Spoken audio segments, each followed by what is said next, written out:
Hey there, in today's video, I'm going to talk about injuries, what I do to try and prevent them, and to deal with them. I'm making this video because Raj Kumar asked me to make a video about injuries. I previously made one in December 2021. I'll link that at the end, but yeah, time for an update. I'm not a doctor. What works for me might not work for you. Nobody has a monopoly on good ideas. Take your doctor's advice. It's the best medicine. As always, this video might be long. There are chapter markers down below, so you can skip on through to the bits you might be interested in. Let's get going.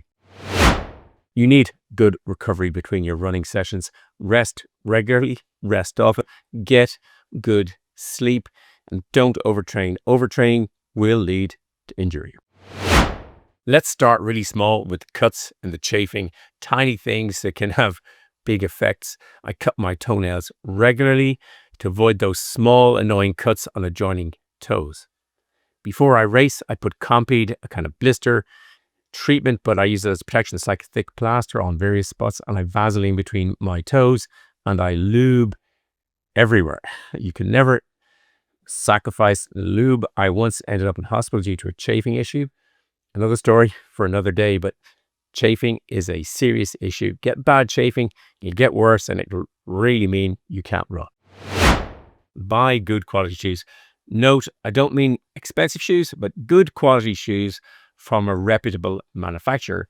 Have a shoe rotation and pick shoes with different stacks, different drops, different foams. That's what I do to get different muscles working so that you're not always using the same muscles, but they're all building up those muscles in around your foot. And particularly with different drops and different foams and different stack heights, it will affect muscles further up the body and they all get better workout. The same goes for the kit. Get good quality tops, no chafing cotton. Pick shorts that don't chafe. That might take a bit of testing. For me, a big thing is correct height socks. Although I like minimal socks in general, they need to, for me, to be above the ankle where the ankle meets the shoe, because otherwise, no matter how good the sock and how good the shoe, they will chafe on the longer distances. Before you run, assess the distance, assess the terrain, and pick the right shoe. If you want to run a marathon, the Nike Streakfly 2 might not be the best shoe. And if you're running cross country in a longer distance, something like the North Face Vective Pro 3 might be a good choice to avoid you being in a world of pain by picking the wrong shoe. To avoid repetitive strain injury, something that happened to me during COVID was I ran around and round in circles, and anyway, I ended up with an Achilles injury. Now what I do is if I have to run in circles or I'm running on the track, I will rotate counterclockwise, clockwise to keep the load evenly distributed. Likewise, if you're running on a slope, so sometimes a lot of people will be running on the edge of a road, the road's got a water runoff, don't always go in the same distance, vary it. And sometimes what I'll do in a situation like that is I'll diagonally go up and down as I weave along the road. Not necessarily in a marathon, but on a race, but certainly in training. Likewise, if you're on a beach, the beach can slope, one leg's going longer than the other, and again, vary it and and back. Varying the different relationships of your legs to the terrain is essential. Make adjustments as you go along. If you're running and you're starting to chafe, stop. See if you can get some aid somewhere. Chafing will not get any better. Likewise, I went out a long run and I was near home and I had a little injury. I should have stopped, I should have walked, but I ran on, and within about 100 yards of the house, something went wrong that put me out for, well, a month or two of good running. You may have heard of the 10% rule, not increasing your load by more than 10% in any week-to-week scenario. I follow that in general, but not religiously. If I've run a marathon, I might take the next week off, but I'll start up again with a reasonable volume the following week. You have to adapt that rule. It is a good rule, but adapt it for your own particular circumstances. You will get injured. Get yourself a good doctor, a good physio, a good skin specialist, and a good consultant. But all of those, the hard way. A good doctor will recommend a good physio and recommend a good consultant for whatever it is, injuries that you have. And it is really important to get the right starting point from the medical professionals. I don't like stretching. I've never done stretching in my entire life. I've tried it once or twice. I don't like it. Lots of people swear by it. Lots of people swear against it. What I do is when I start running, I start slowly build up into it. I know when I've tried to do sprinting on the track, unless I've warmed up properly by running around at low pace, for me, things will go badly. I'll get a groin strength. The other thing I do is when I've stopped running, I stop a kilometer or kilometer and a half from the house here, and I walk back chatting away, usually to my running partner, Lee. I don't suddenly stop, go inside and sit down. I warm down, walk around for quite a bit. That's my version of stretching, I guess. I'm always listening to my body. You have to try and figure out what the difference between a niggle and an injury is. Something you have to check is the persistency, the intensity, the randomness, the when it occurs. I have found that all niggles increase in scale and volume as a race day nears. It's quite normal. Oh, is that my knee? Is that my ankle? That is quite normal. You have to try and figure out what you can run with, what you can accommodate in all sorts of situations. You might accept running with something in a marathon that if you're training, you might stop. You can check whether you can change the pace, speed up, slow down, change the angle of attack, which is one of the things I do if I'm on a road and I can feel something. I might change all of those kinds of things, but always be paying attention to what your body is trying to tell you. You are getting older. Up to the age of 40, that may not affect your performance very much. Above that, and you get slower, your muscles start to lose strength. Strength training is a really good idea. For me, I'm trying to tone, not bulk. I'm not interested in the bulk. I don't want to lift particular weights per se. I want to strengthen the muscles, particularly my ankles and my knees. And I have to adjust my mental target of what is achievable. But age-related racing is great fun. Can you beat your younger self and age-graded?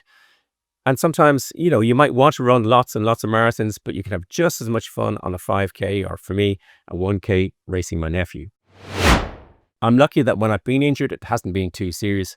I'm able to go on the indoor bicycle, or I can go swimming, taking the load off the knees and the legs generally. I prefer the bike because I can read, I can watch YouTube, I can do all sorts of things on the bike that I can't do swimming, but both are really helpful. Medication can help, but you don't want to overuse it or get dependent on it. This is Voltarol gel. It's an ibuprofen gel. There's another name for it in the States, I think, which is similar. This is common in Europe. Or this I found in the States, acetaminophen and ibuprofen tablets. I had a back injury when I was at Seattle, and I saw these two guys on the daytime talking about different medicines, and they were swearing by this stuff. I usually don't follow any of that, but at this point in time, anything would do. And I went and I got acetaminophen and ibuprofen, and it really did help. I don't use those things on a long-term basis, but on a short-term basis, medication can help. And paracetamol is what acetaminophen is in Europe. Surgery may not be the answer. When I had my back injury, my doctor, he scanned my MRI, thought I had a similar condition to a scientific paper he'd read. He sent me a scientific paper where somebody had recovered by using physio. My physio was strongly of the same view. He thought that a lot of back surgery, you get a short-term gain, but not great gain. I also read this book, which is Backup by Liam Mannix from Australia, Why Back Pain Treatments Aren't Working and the New Science Offering Hope. It was very good. Thankfully, it went away. My left knee was also sore, and in December 2021, I went to see the specialist at Santry Sports Clinic here in Dublin, and he felt that with a bit of management, that might be okay. This is December 2021. I had a marathon coming up in January 2022, early January, and I thought, I might have to step down to maybe the half marathon or the 10K or the 1K. There was various different things, or maybe it was a mile. It was in Arizona, so I was flying a long way. I didn't want to step down.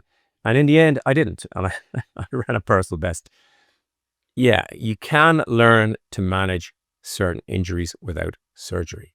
Sometimes surgery is the answer. I had an arthroscopy on my right knee in 2019 The MRI showed I had a complex tear of post-horn medial meniscus, and I could feel a lot of pain. I knew something was seriously up. I went for a relatively simple operation.